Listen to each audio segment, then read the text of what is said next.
Boys and girls, you'll need to sit very quietly. This will not take too long, but this is a very special morning. This is an assembly. It's called a Math-a-Thon. We're very familiar with this because they're the ones that have participated, and you have done what I'll tell you a little bit more about in just a second. Let me do this first of all. Where's Mr. Cox? Oh, here he is. All right. Mr. Cox, let me introduce him. He's a good man.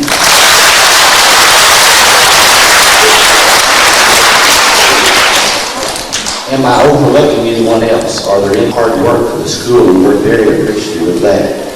But he's in Oklahoma City on business this morning, and he always attends the Math-a-Thon assemblies each year. Boys and girls, we're very proud of you.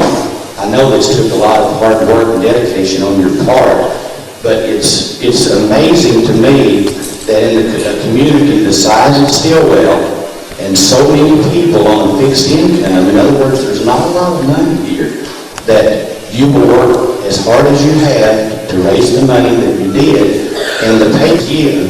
And I think that's very nice, and I think we need to sure make an effort to thank our community for the amount of money that they've helped us with. Here's what you've raised: $5,205.79. I think that's wonderful. Give yourselves a hand.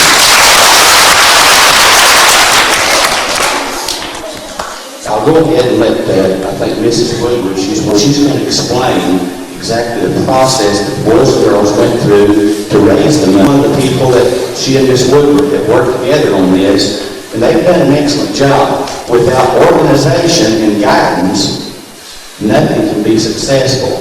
So all of you have worked together, you've done a terrific job, we're very proud of you. I'd like to make. Now that's the station here in Stilwell. Don't you rate it? I'm joking. But fellas, and to video any of the programs that we have. Thanks a bunch. Miss Woodward. It really has been the first year I've gotten help. Mrs. Ritter has been instrumental in setting this up for the last 6 years. And Judas is a research hospital that's located in Memphis, Tennessee. In the world, established solely for the research of catastrophic childhood. They work hard to help children get better, as they said. But they sent to Mrs. Ritter and to you. Still, no matter how many hours are spent in research, testing, and development, and no matter how many doctors, researchers, and technicians are involved, the search for treatments and cures cannot begin until we know that we have the necessary money. That's why the 5,200 Stilwell Elementary School is so in a process that could one day yield a new serum, our primary ingredient in a cure. The work that you do is any research or treatment project conducted by the hospital. Did you realize you were that important? You've done a good job. On behalf of the patients of St. Jude and Pine, for all your hard work. And they sent you a plaque. Mrs. Ritter, would you like to show them the plaque? This is the plaque to all the Stilwell Elementary people who took part in St. Jude.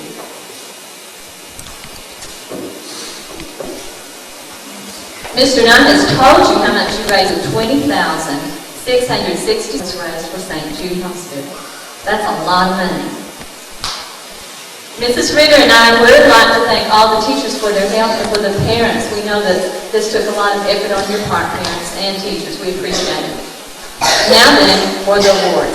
Students, when I call your name, if you will come forward to receive your award, and if we will wait until everyone has been given their award, then we can applaud for them, okay? We have one little bit of bad news. When we opened the package of awards, they did not send enough certificates. They have them in the mail, and they will be here later.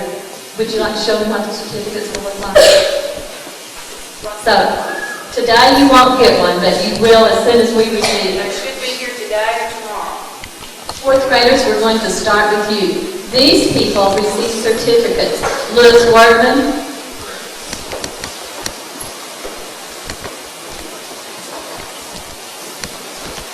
Courtney Pitcher, Chris Brashear, Heather Isaacs, Tanya Thackeray, Justin Bigby, Billy Matthews, Patricia Toney, Timothy Nettles, Robert Patron, Anthony Booth.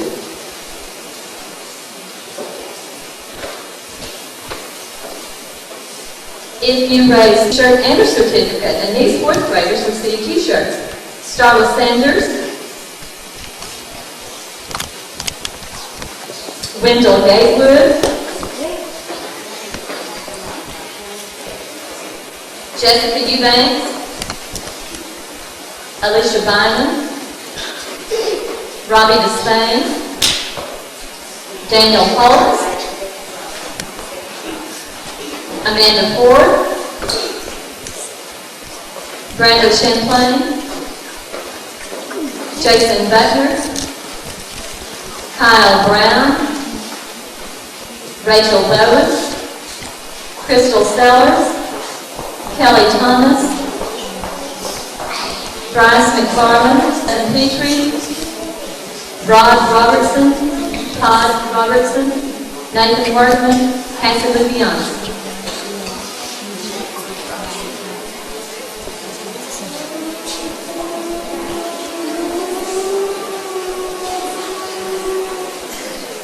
Most of you noticed that Crystal has a new wheelchair. We're so proud. This is her first day to have it at school.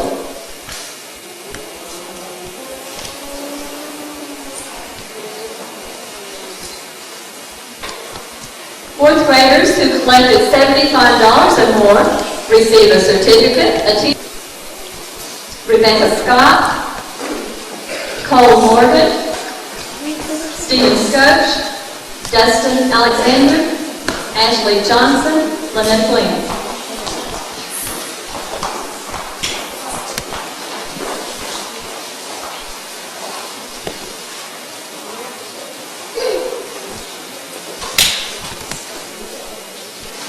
Fourth graders raised $1,604.59. Let's give it a big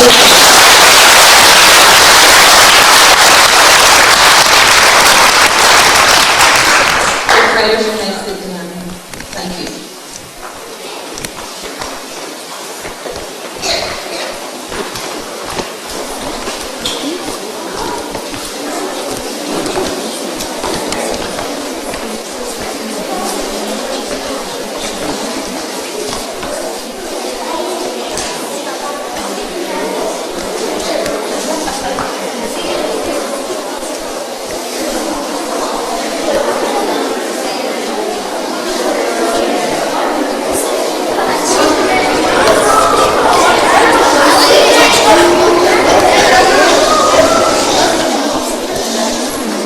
Third graders receiving certificates are Christina Grayson, Claudia Rodriguez, Lila DeRosset, Alejandra Coachman, Janet Toney, Danny Carson, Sharona Honeyberg, Matthew Stilwell, Kalisa Gray, Deanna Thomas, Ashley Walker, Joey Lawson.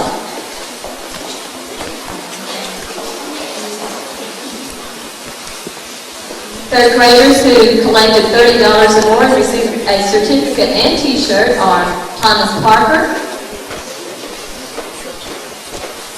Sarah Downey, Michelle, Cassidy O'Daniel, Danielle Huntingberg, Nani Carter, Jennifer Gardenhire, Kyle Bennett, Amanda Weininger, Mary Wheeler, Cameron Goodwin, Richard Sellers.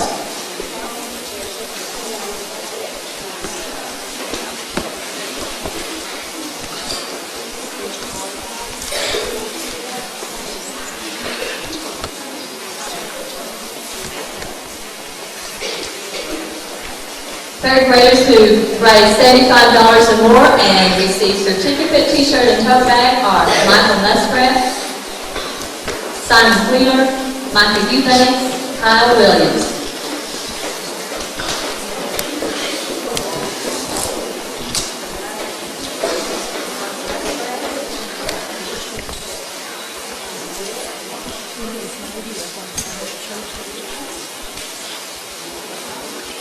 Third graders collected 1 minute. Let's give them a big hand.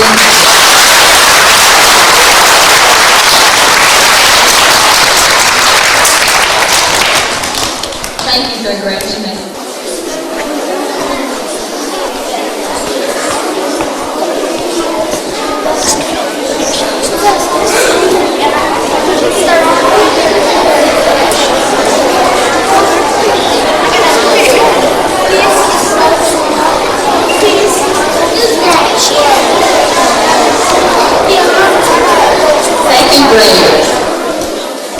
Second graders receiving certificates are Juanita Garcia, Melinda Sanders, Leah Hitcher, Clay Hill, Joshua DeRossett, Vernon Jones, Nathan Giffen, Angela Coachman, Stephanie Bigby, Danny Matthews, Kelly Price, Amber Van, Brian Still, Samantha Bieber, Matthew Guthrie.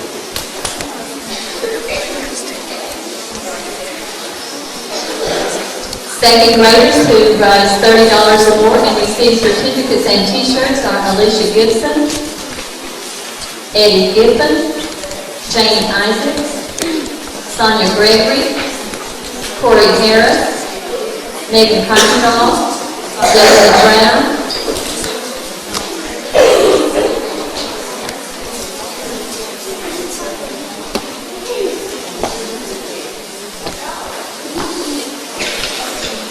second graders who raised $75 or more received certificates, t-shirts, and tote bags. Second grade raised a total of $679.75.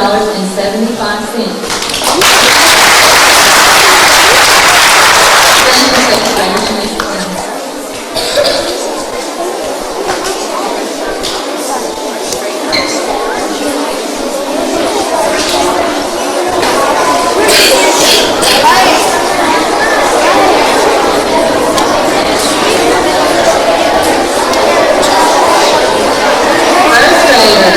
Sean Martin, Laura Ray,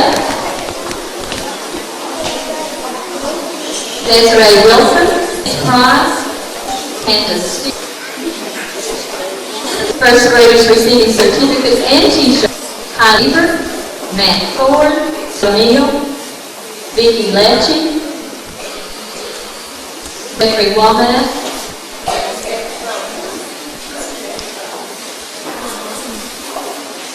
Ashley Boland, Brianna Walker,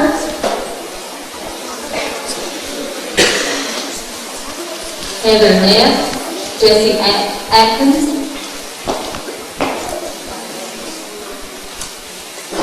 Lenora Fletcher, Eric Mondo, Junie James, Tommy Champlain, Keith Roberts, Maggie Buchanan.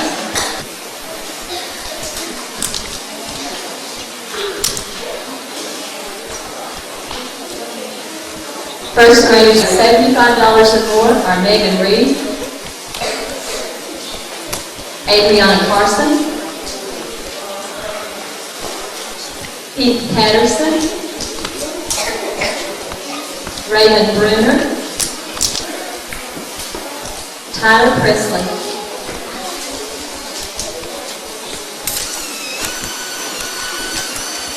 Grade was the grand winners. They raised $1,764.51. Let's give them a big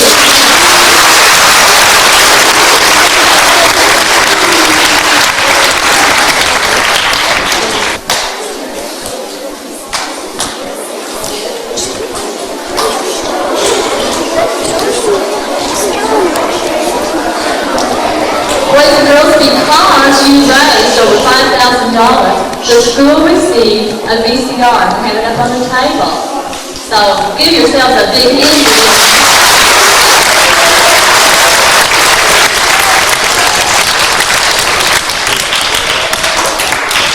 And now I'd like to introduce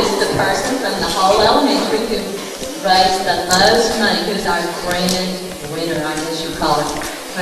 Adriana Carson, would you come forward, please? We have something special for you.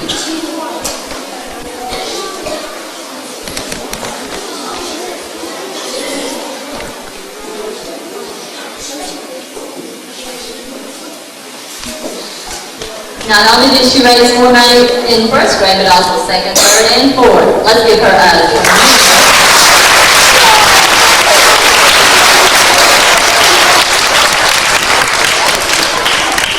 We will be taking pictures after lunch, so I'm sure Mr. Knight will call you over the intercom when they're ready for you. We appreciate all the work that you've done. Again, parents and teachers, we thank you. Appreciate you coming to share this time with you and your child's life. Thank you.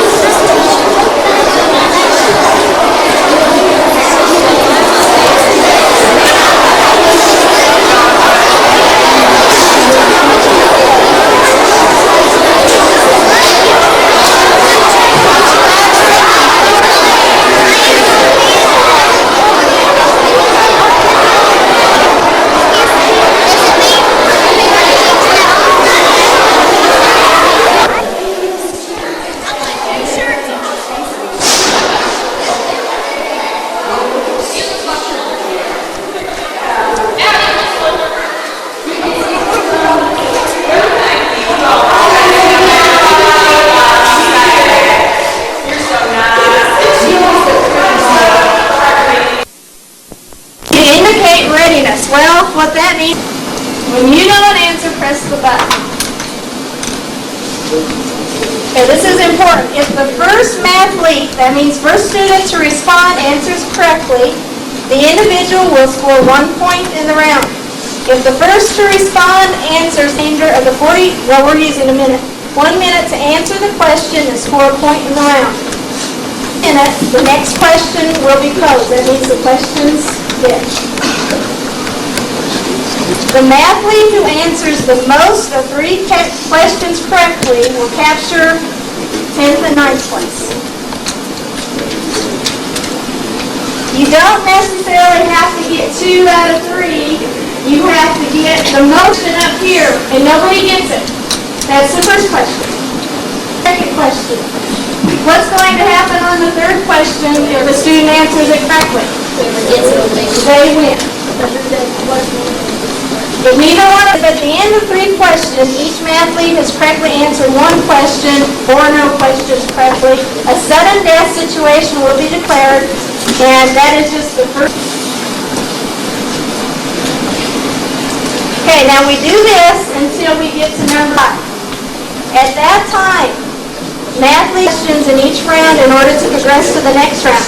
If we have to put 20 questions up here, you got to get 3 correct to progress. Once we're talking about 4th and 5th place, okay? Again, and you'll see more as it goes along. Anybody just completely lost?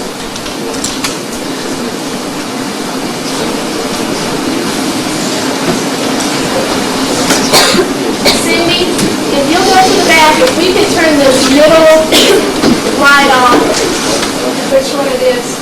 Yeah, that one, it helps us see a little bit. That might help, definitely. You will not be allowed to use a box of pencils and put it right between. Now, because of ties, we do have 12 that will participate in this last round. So let us get our first few competitors. Come to the front. Shannon Holmes, they currently are tied.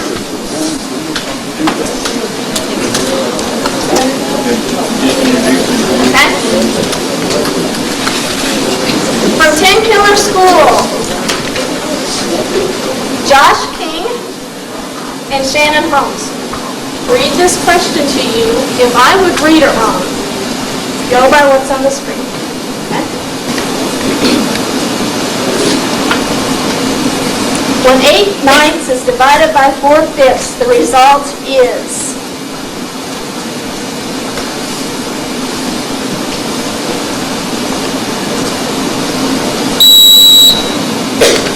correct.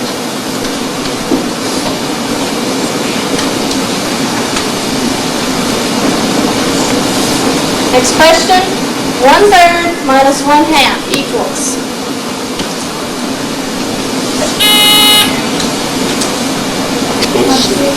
Incorrect.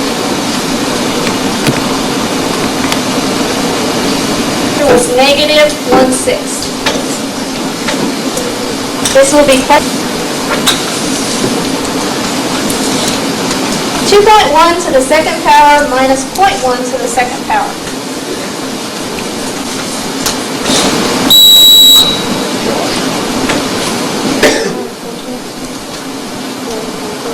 Correct. So that's Correct. 2, 1. That's 2.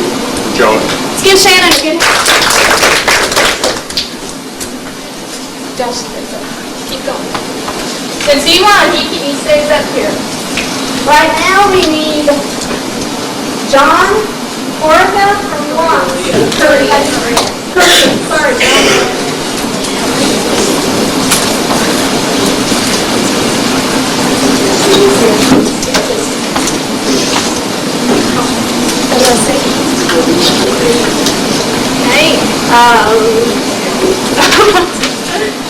we still have going Josh King from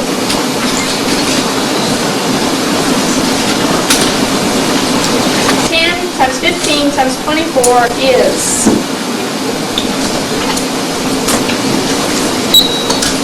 Josh.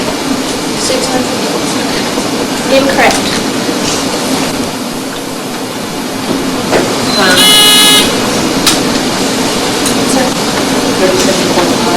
Incorrect. Question number 2. Find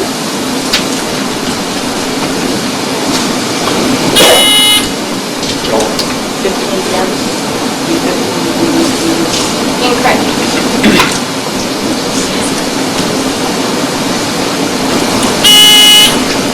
Joel. 45/6. Excuse me. 45/6. 45/6.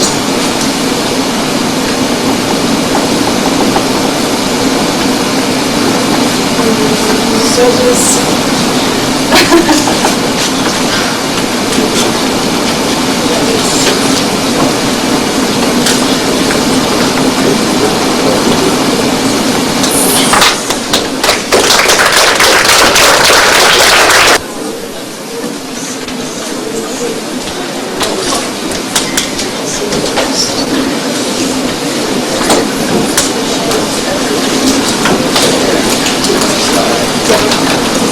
Whether it needed to be a mixed number or not, and we will not ask that you simplify. That answer was fine. Just because of that. Let's give Josh a good hand. Next, Ryan Freeman of Stilwell.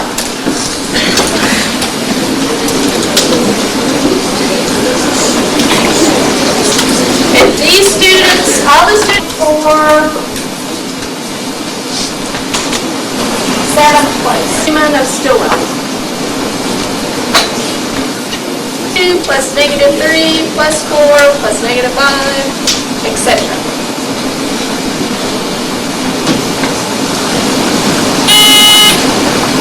Correct.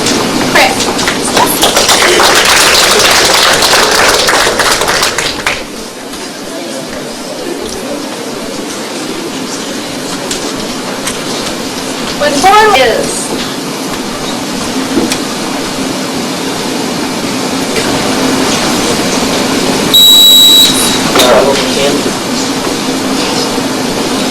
correct. 1 north. Even.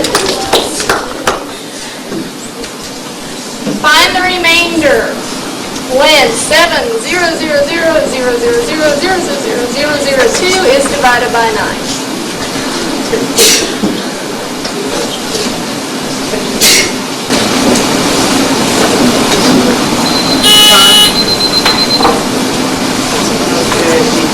Eight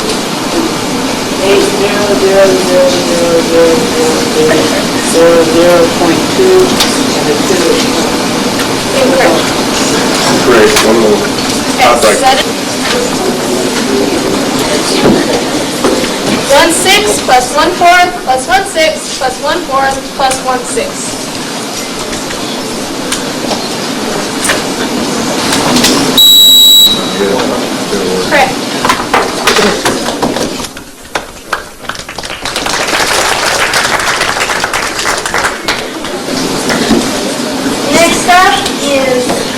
Morris of Westville.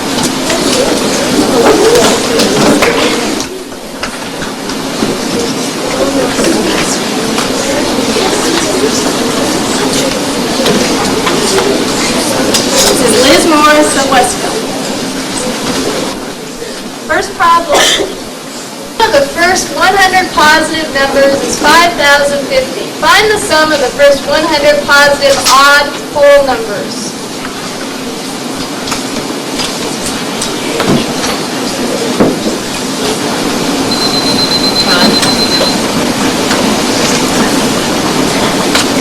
Question number 2. 10 plus 20 divided by 2 plus 3.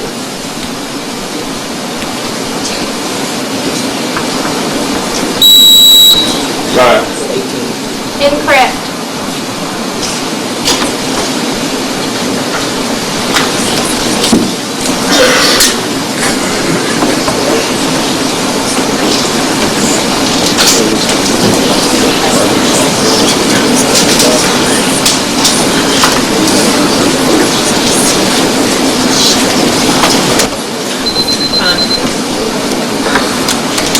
Or no.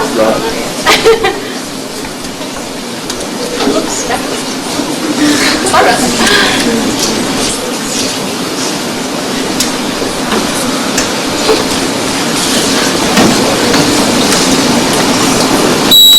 Answer.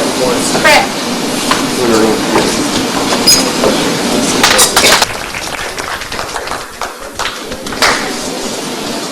Right.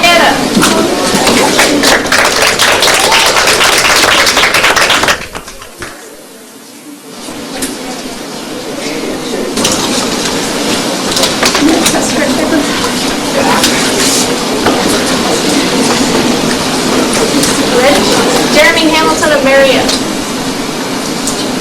First problem. A 1 foot by 3 foot by 4 foot rectangular inch per hour. How long does it take for the ice to be totally melted?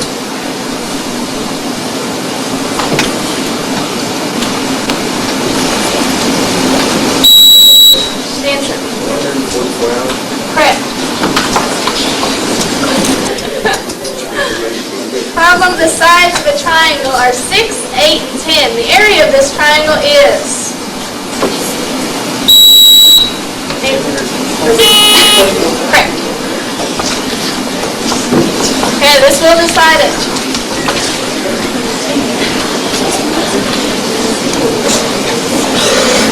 2 to the 99th power plus negative 2 to the 99th power.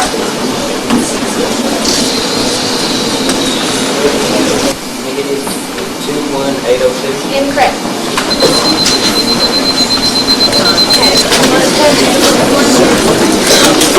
The 10th digit in the product of 4 times 5 times 6 times 7 times 8 times 9 times 10, 11, 12, 13, and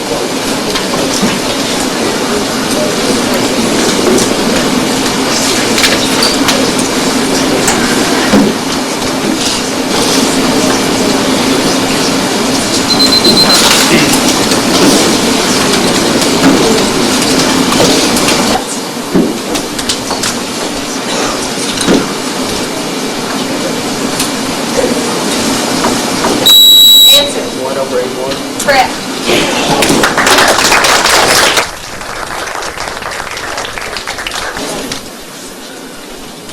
Next we need Faith Phillips from Marietta.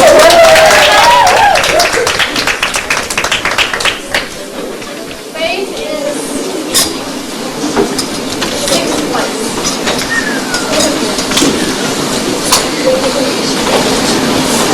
Problem number 1. The length of a rectangle is by 10%. This increases the area of the rectangle by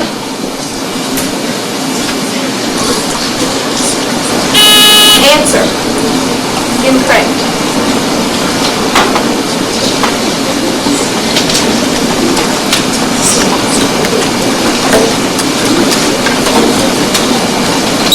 Answer. Incorrect. Plus 4 plus 3 plus 1 plus 1/3 of n is.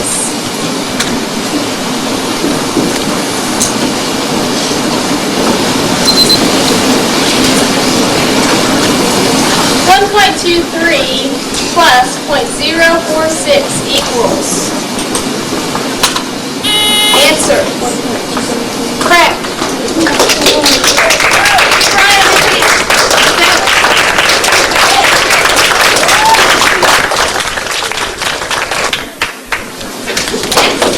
Michelle's done.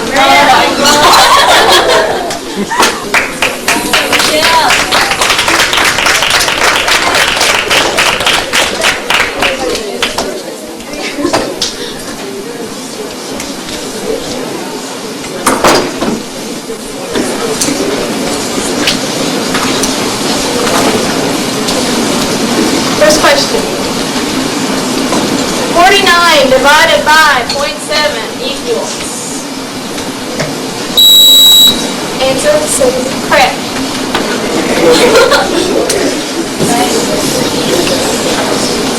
Next question.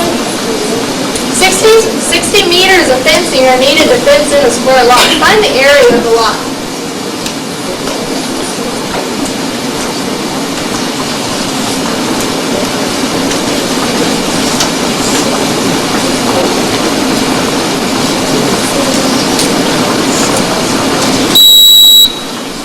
Answer. Incorrect.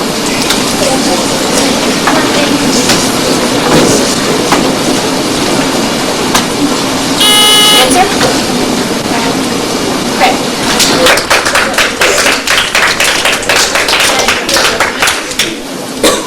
Right.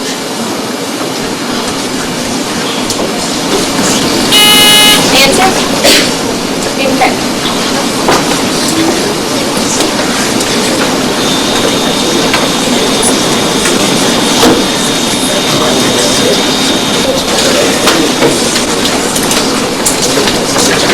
3/4 of the way home in.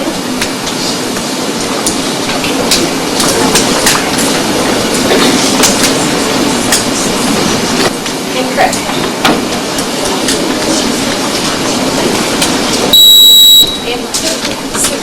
Correct. Good day.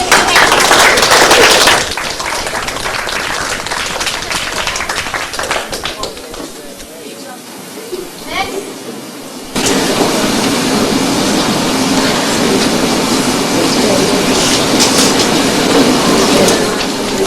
This is for right at 4th and 5th place, so they will have to answer to be correct. Next person up is Missy Hoffman.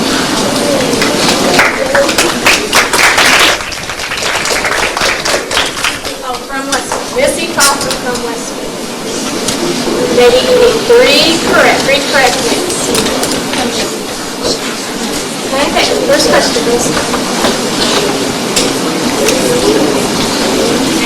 In a 10-team league, number of games played in the league.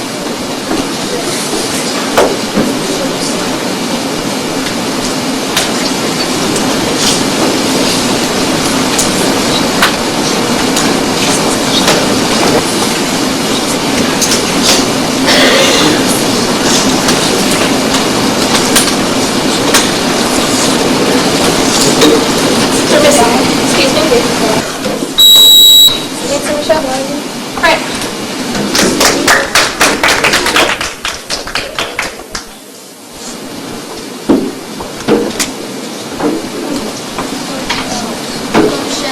In a right triangle, if the lengths of the legs are 10 and 24, the length of the hypotenuse is? Answer, Missy. Incorrect.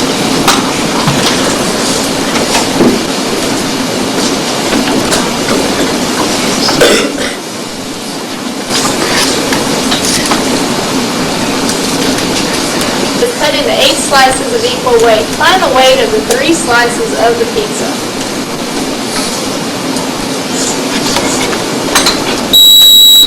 Answer? 12 ounces. Correct.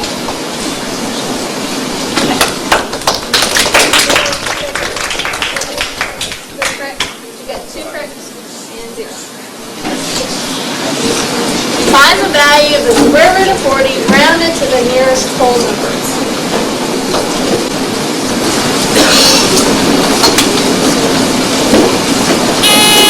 Answer, Missy.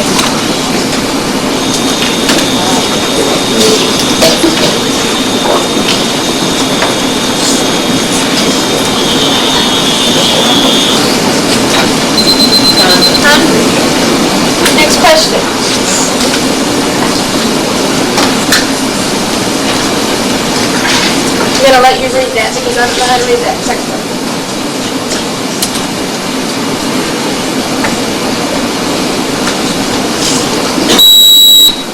Answer?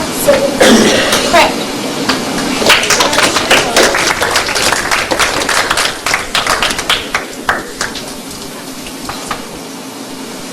Come on down, Lisa Ross of Stilwell.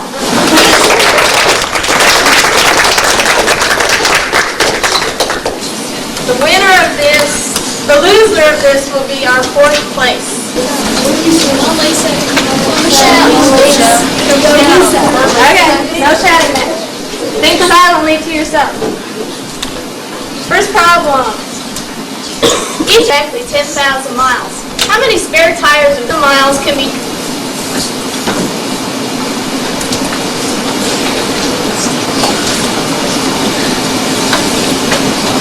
Answer?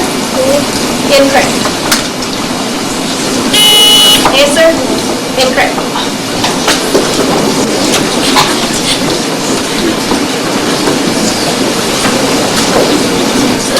In a 36-minute gym period, 24 boys want to play basketball. If only 10 can play at the same time and each boy plays the same length of time, how many minutes does each boy play basketball?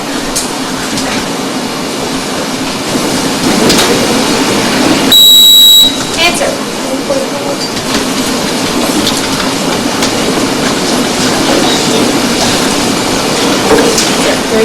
Incorrect.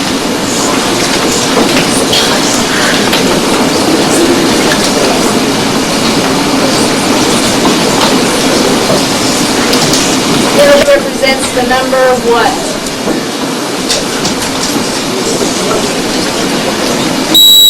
Answer. Excuse me?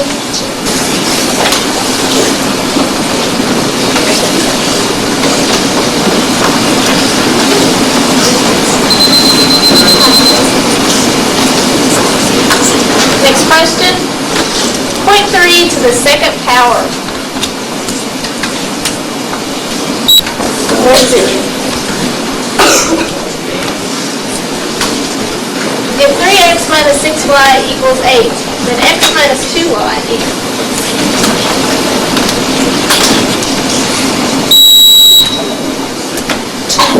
Answer. Incorrect. Next question. 0.77 minus 0.7. Answer. Correct.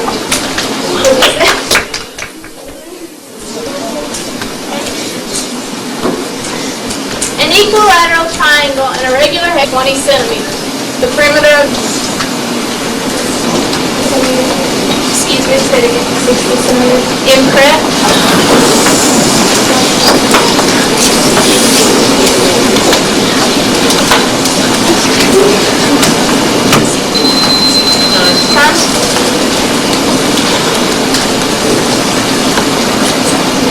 Find the units digit in the product 2,468 times 8,642.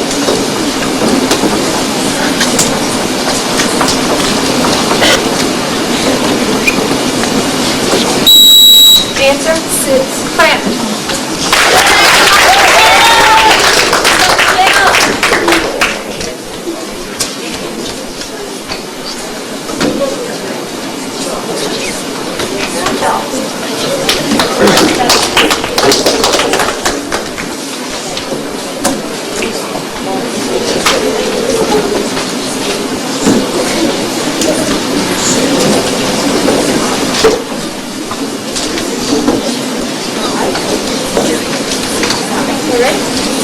Question number 1.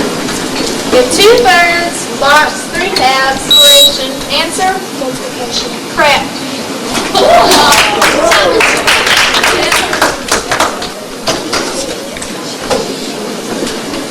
Next question. For the following sequence,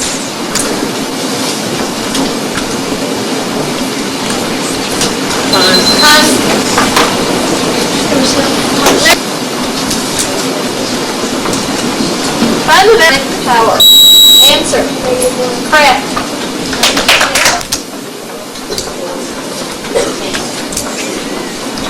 tennis player uses up to 800 calories every hour. In 1 hour and 15 minutes, how many calories does this player use up? Answer.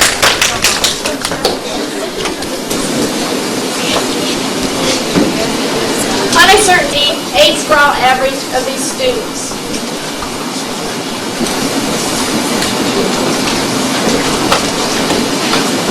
Answer. Incorrect.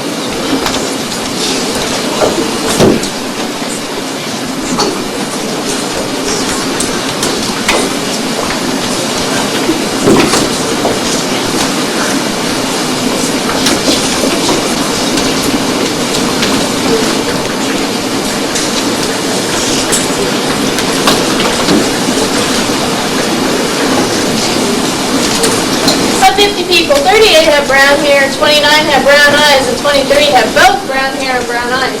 How many have neither brown hair nor brown eyes? Answer. Incorrect.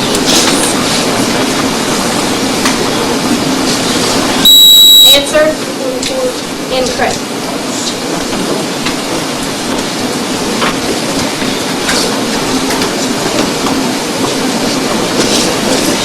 In a scale drawing, a line 5 centimeters long represents a distance of 40 meters. A line 6 3/4 centimeters long represents a distance of... Incorrect.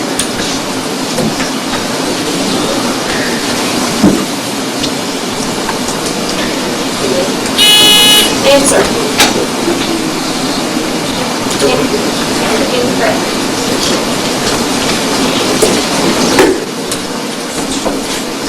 Find the next number in this sequence. 1, 4, 9, 2, 13, 15, incorrect.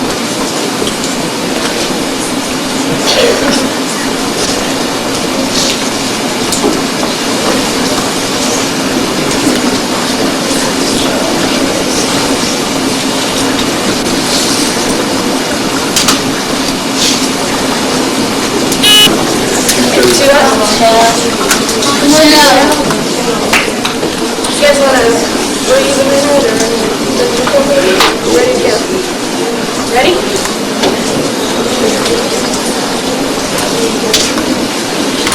8 plus 2 times 4. It's a plus. 8 plus 2 times 4.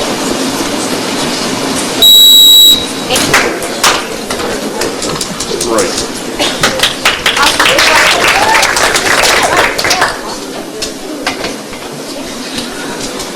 Let's have Keith.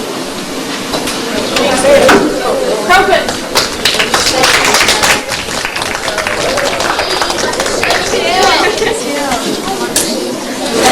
This is for first place. Go here. Got it. First problem. If n times 1 times 2 times 3 times 4 equals 2 times 4 times 6 times 8 times 5 n.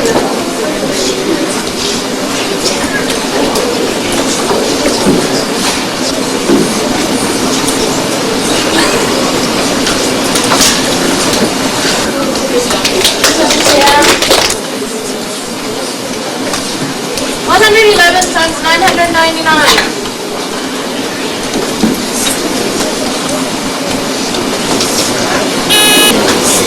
Say it one more time, please.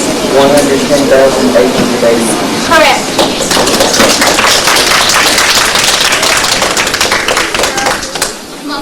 Okay, this could be it, but it might not be. Next question.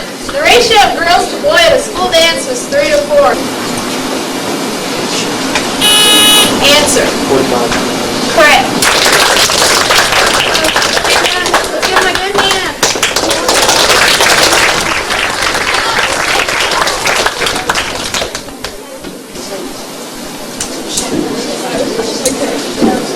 My only mess up on the sprint round was I didn't make up enough certificates. So, there's one person from Watts that is lacking a certificate that will be mailed at a later date, and one or two Stilwell people that I can get those things. In the sprint round was Austin Waring of Westville.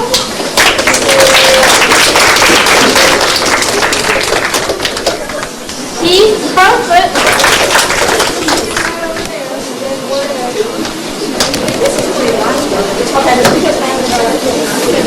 Third, still, Josh King of Stilwell.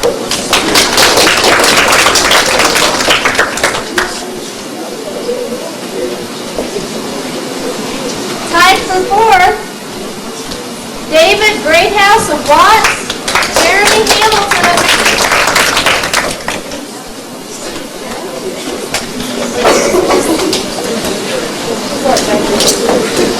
tied for fifth, Shannon Holmes of Tenkiller and John Correa of Watts.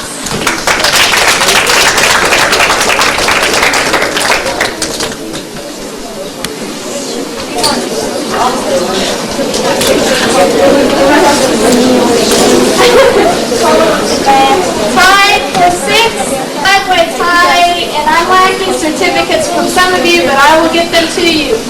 Let me have Lisa Ross of Stilwell, Levi Keeler of Stilwell, there's more, Travis Ward, Watts,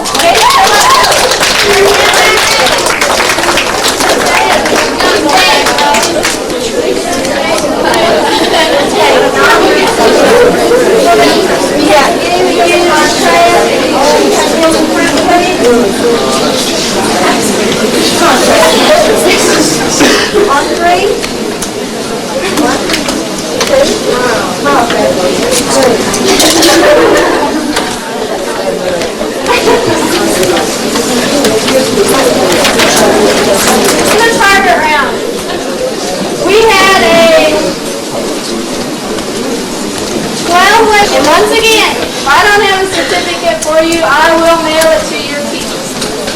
So starting with the second place scores, and these were people who got 2 right, okay? It was hard. Alyssa Lee of Westville. Help me. Friedel of Westville.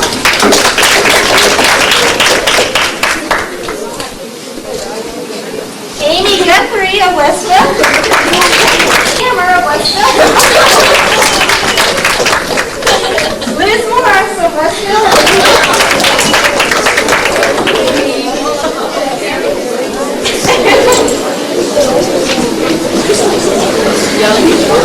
Jeannie Pruitt of Westville.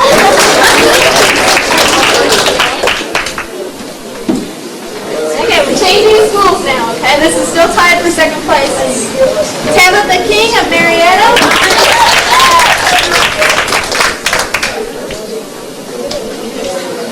Faith Phillips, Marietta. Angela Hammer, Marietta. Changing schools again. Jennifer Martin, Stilwell. Ryan Freeman, Stilwell.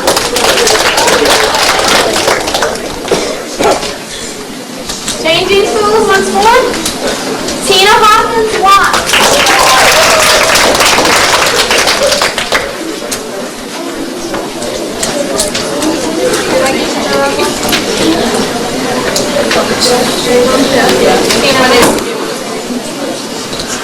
Okay, now we're moving up to a 3-way from 3 different schools.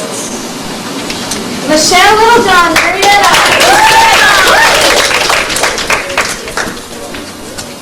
Lisa Ross, Stilwell. And Galia Weaver, Watts.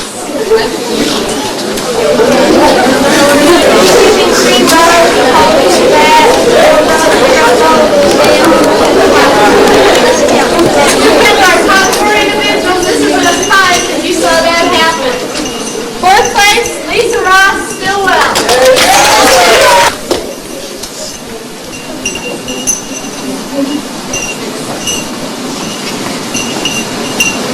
3rd place, Austin Waring, Westville.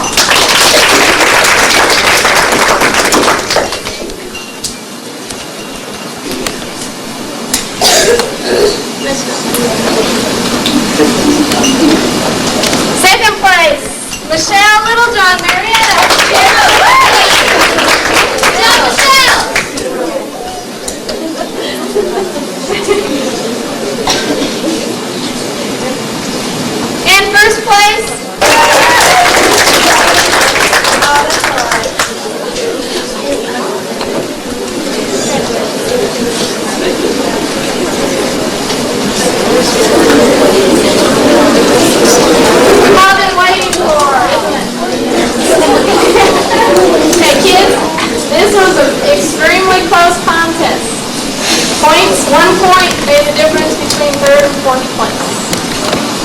Third place goes to Stilwell Middle School Trapezium team. That means Lisa Ross, Wendy Eldridge, Levi Keeler.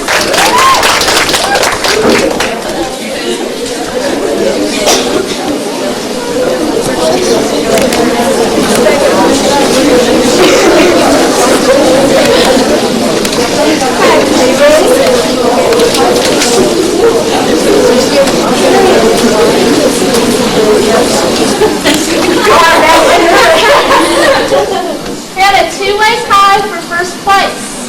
So we will be having this trophy changed to a first place trophy. Okay, our two first place together, including Michelle Littlejohn, Stephen Savage, and Stacy. Westfield Purple, Keith Crowfoot, Austin Waring, Shauna Baker, and Missy Coughlin.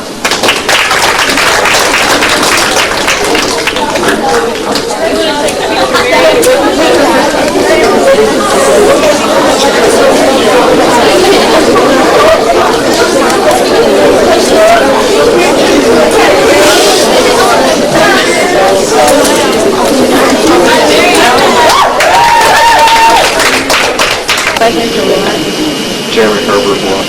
Billy Joe Quarantine, Jackson, Westfield. Beth Essery, Stilwell. Mike Goodwin, Marietta. Keith Rufford, Westfield. My name is Beth Essery, and today Stilwell Middle School hosted a mini MathCounts contest to prepare for MathCounts. 5 schools were invited and approximately 100 students attended. What you've seen today has been the final round in competition and the winning students in the other categories. Stilwell. Area women educators are invited to come to an informal meeting of Kappa Kappa Iota, February restaurant in Stilwell. Learn about the oldest educator sorority in the USA and how a conclave can be organized in this area. The state president, Pat Harden, and the state coordinator, Marilyn Aaron, will conduct the meeting. Dessert will be furnished by Kappa. That's tomorrow night, February 7th, 6:30 p.m. at the Trotline Restaurant in Stilwell. Hi, my name is Dustin Knight, reporting weather for Channel 14. Presently, our sky is partly cloudy. The present temperature is 50 degrees.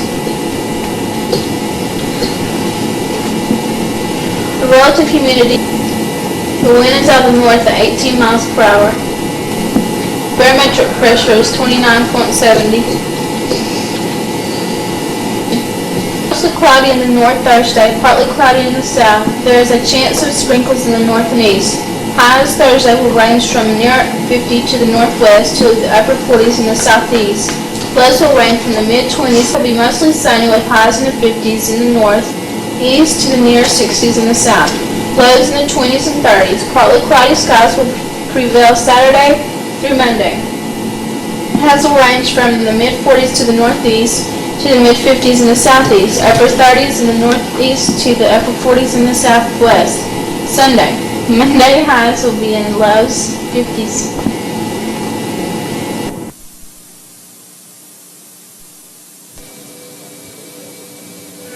They seldom teach anything about him in school. It's hard to find much about him at the lots of free schooling for American children. He was a founder of the American Academy of Fine Arts. He was the first commissioner of the United States Treasury.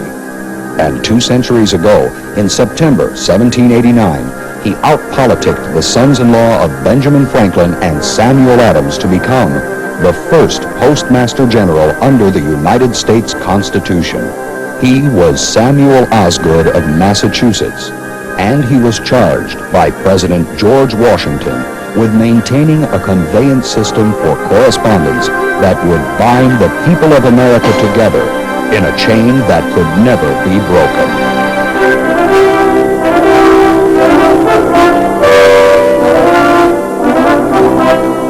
Samuel Osgood's task was not an easy one. 200 years ago, the young nation's population was roughly equivalent to that of Chicago today, but its citizens were sparsely scattered and far-flung. Fortunately for Osgood, the form and substance of the America by 1789, 75 post offices were in existence, and more than 1,700 miles of post roads had been established. The need for mail service had been recognized as early as a century and a half before. In 1639, the General Court of Massachusetts had designated a place where letters should be taken for dispatch. Later in the 1600s, adopted postal regulations and established a rate of 3 stivers in wampum for letters going abroad, an amount equal to about 6 cents today. In the mid-1700s, these early disjointed efforts to establish some method of communication amongst given a universal purpose by Benjamin Franklin. Previously the postmaster of Philadelphia, he was appointed by the British Crown in 1753 as Joint Postmaster General and brought energy, imagination, and innovation to the job, revising existing mail routes and establishing new ones. And he gave us the pigeonhole, that fundamental method of sorting and casing mails. By 7 being fanned, was fired by command of His Majesty's Postmaster General. With Franklin's departure, the British postal service in the colonies rapidly deteriorated. Post offices were closed. Mail transportation became sporadic and unreliable. In July 1775, the Continental Congress established its own postal system for the 13 American colonies, and Benjamin Franklin was the foundation principally planned and placed in operation by Franklin.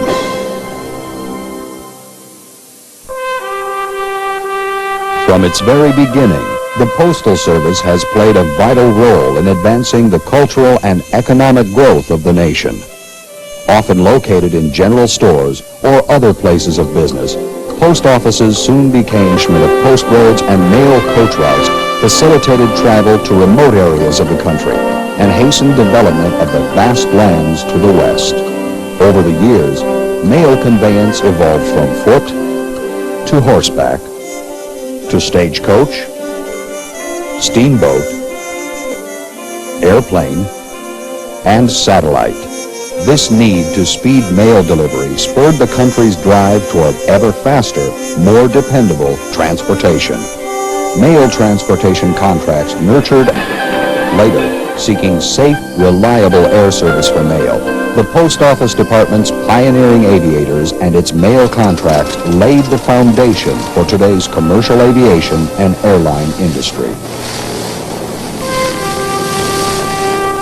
In 1863, at the instigation of President Abraham Lincoln's brilliant flair, an international conference was held in Paris that led to the formation of the Universal Postal Union in 1874. Comprising postal administrations' orderly policies for the exchange of mail between nations. Its importance is highlighted in times of armed conflict when, through neutral member nations, the UPU passes along mail to prisoners of war of all countries. During its first 100 years after Samuel Osgood's appointment, the Post Office Department introduced innovations such as postage stamps and postal cards, street letterboxes, city delivery, special delivery, and registered mail. And it still depended on the pigeonhole. In 1889, President Benjamin Harrison prevailed upon Philadelphia department store magnate John Wick of the jobs available. Wanamaker replied, "I don't want a lazy place. If I take anything," then Harrison appointed him Postmaster General. Wanamaker compiled a remarkable record in office. Though it was not implemented until after he left office, he was the father of rural mail delivery. He instituted a policy of providing postal branches and stations in strategic locations. He began rapid transcontinental mail train service. He authorized the placement and use of residential volume continued to left office in 1893 in the mail. Over the first 150 years, constantly remained into the system. Add more pigeonholes. President Dwight D. Eisenhower's Postmaster General Arthur Summerfield of Michigan launched an earnest attempt to develop new machines and adapt existing ones to sort mail. Annual mail volume had increased from the 9 pieces. This is your United States Post Office Department, introducing our new 5-digit zip code program. Zip code for Zone 63 by Postmaster General J. Edward Day and greatly increased the potential to sort mail mechanically. But efforts to mechanize the entire postal system were hampered by politics and by a lack of sufficient management authority over postal affairs to outstrip the Post Office Department's capacity to handle it. In 1966, the inability of the postal system to keep pace with the constantly growing avalanche of mail resulted in the virtual paralysis of operations in the Chicago General Post Office, the nation's largest mail facility. The crisis prompted Postmaster General Lawrence F. O'Brien to declare that the Post Office Department was in a race with catastrophe. During congressional hearings, a member of Congress assessed the situation at whole over workload, revenue, pay, facilities, or conditions of employment, and only limited control over transportation. Conceding that O'Brien proposed that a new, non-political, self-supporting government corporation be formed to take over the nation's mail system and to conduct it in a business-like manner. Though it meant the loss of both parties embraced the idea of postal reform. Acting on legislation recommended by then Postmaster General Winton M. Blunt and proposed by President Richard Nixon, Congress passed the Postal Reorganization Act of 1970 Office Department into today's United States Postal Service, an independent agency of the federal government. Today, the Postal Service pays subsidies for operating purposes. It runs on its own revenues, derived from the sale of its products and services. It is customer-oriented and market-driven, and its postage rates are the lowest in the industrialized world. The Postal Service recognizes that the key to continued rate stability and service quality is the proper placement and intelligent management of modern automation technology. In 1983, Postmaster General William F. Bolger introduced ZIP Plus 4 automation by identifying each address unit in America with a unique barcodable number. A massive system-wide effort is now underway to deploy sophisticated electronic mail handling equipment impelled by optical character readers and barcode sorters. Though pigeonholes are still in use, Ben Franklin would be astounded to see the shapes they have taken and the speed with which they are filled. Postmaster General and all mail sorted by automated barcode technology by 1995. Such an accomplishment will result in further improvements in the value of services provided. Today, the United States Postal Service handles well over 160 billion pieces of mail a year, more than 525 million a day. It is a $40 billion enterprise with about 800,000 full and part-time employees. It operates some 40,000 postal facilities and boasts the world's largest fleet of delivery vehicles. So America's Postal Service has progressed from a box on a tavern table in Boston to the most modern, efficient mail system the world has ever known. Our postal heritage is a splendid one, an optimism dedicated to the same mission Benjamin Franklin set for himself, the constant quest for better means they need at reasonable, affordable prices. That is the pledge of your Postmaster General, and it is the commitment of the United States Postal Service.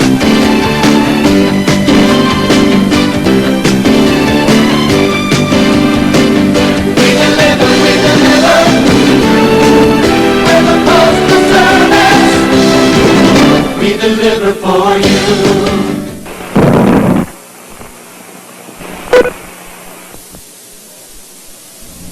Hello? I'm idea how proud I am to make that statement, to be your Postmaster General. I want to take a few moments today to talk to you about the Postal Service, how it affects you, how it's doing, where it's going.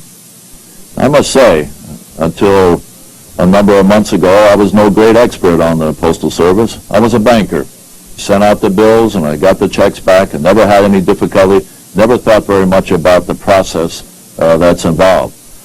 Well, now I know better. Now I know what happens in that interval between putting the mail in the slot, so to speak, and having it show up in somebody else's slot. The Postal Service, I found, is an astonishing operation. 800,000 people, many midnight to operating in 40,000 locations, dealing with 525 million pieces of mail every single day, 6 days a week. 525 million. The magnitude of that is almost unimaginable. We represent 40% of the world's mail.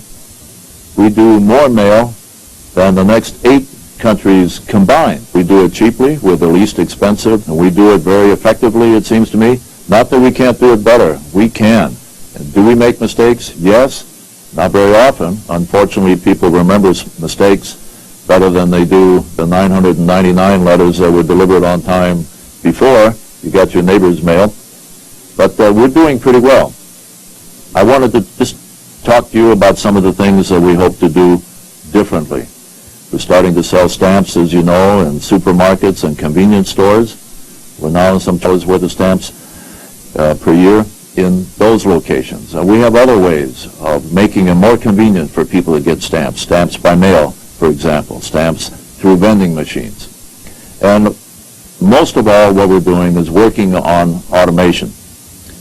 It takes 10, 12, 14 steps sometime with each of those 525 million pieces of mail every single day. We expect, despite the dramatic amount of such mail, we expect our volume of mail delivering 750 million pieces of mail a day by the year 2000. Yes, we've heard of fax machines. Yes, we've heard of electronic mail, but this country is growing in terms of addresses, in terms of mail use, and our volume is going up. In order to cope with that, we're automating the mail. That means a piece of mail, it seems very technical, although when you think about it, that's pretty much what is done at your local supermarket, is the barcoding of prices on the merchandise that you buy at your supermarket or other store. I'd like to just show you a little bit of film that talks about barcoding so that you can see what it is that we're going to do and indeed are doing now. From the 1700s through the 1960s, the manual case, designed by Benjamin Franklin, was the backbone of our mail processing operation. With these cases, one person can process about 700 letters per hour.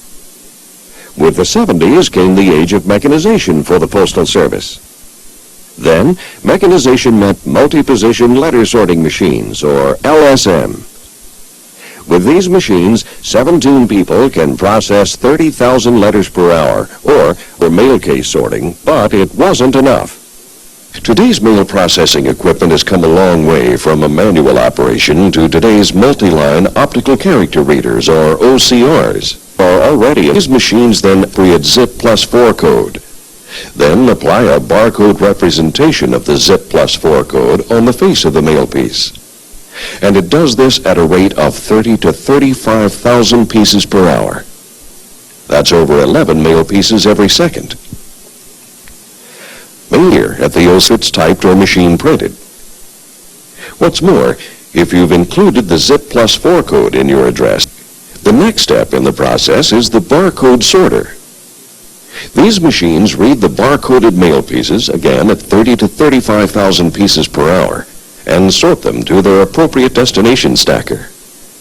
In this manner, the combination of barcoding and automation lets us automatically sort your mail all the way to your letter carrier, or even to your individual firm, building, or street. Mail such as large envelopes, catalogs, and magazines that are too large for our letter mail processing equipment is processed on what we call these machines. An operator keys the zip code and places the flat in and is automatically routed to the proper sort bin. As you can see, this is a manual process. We are in the process of developing an automatic induction station that automatically inducts barcoded flats onto the sorter where they are sorted just like they were placed there by an operator. Again, I mentioned barcode. A potential flat mail barcode reader is shown here. It's one of several that are currently being evaluated. This particular one uses a laser to scan the mail piece, locate and read the barcode. Service handled 39 million change of address forms, which generated over 2.3 billion pieces of mail. To handle this volume, we're introducing new equipment to mechanize our free mail forwarding operation. Forwarding system, consisting of mechanical terminals and extensive computer support. And yes, it does apply forwarding labels with barcodes, so even forwarded mail will be processed in the automated mail stream. The Postal Service is fully committed to barcoding all classes of mail. We see this as the best method to process mail in the future. That's impressive, isn't it? That high technology that can handle more than 30,000 pieces of mail an hour compared to Ben Franklin's 600 or so per hour. Exclusively where we're going. This is a people business that we're running here. 800,000 people interacting with 107 million addresses to which we deliver mail every day, 6 days a week. What we need from technology is an ability to handle the increased volume that I talked about and to make us more efficient. Efficient so that we don't have to raise the price of postage. We are exclusives. We haven't used taxes since 1982, and we sure don't propose ever again. If our costs go up with inflation, and most of our costs are tied to inflation, we have to become more efficient. We're looking to technology to accomplish that, and I think that it will. So if I leave you with a few messages, it is, we want to be more efficient, we want to make postal rates stable and improve service, and we don't use taxes. In short, you know we're gonna be there, don't think twice. Service is part of our name. We're a part of your country, a part of your town, and no one else does it the same. We deliver, it's the reason you trust us. You know that we're gonna know where you're from the service. We deliver for you. We deliver for you. I've been pleased to talk to you about the national situation about your postal service. I'm happy to tell you some new facts that you hadn't known before. But you know, when it comes right down to it, that postmaster and that post office serve your community. And we know that it's a lot more than mail. We know it's a center how to turn this program over to your local postmaster who'll talk to you about local conditions and what's happening and what's in this program.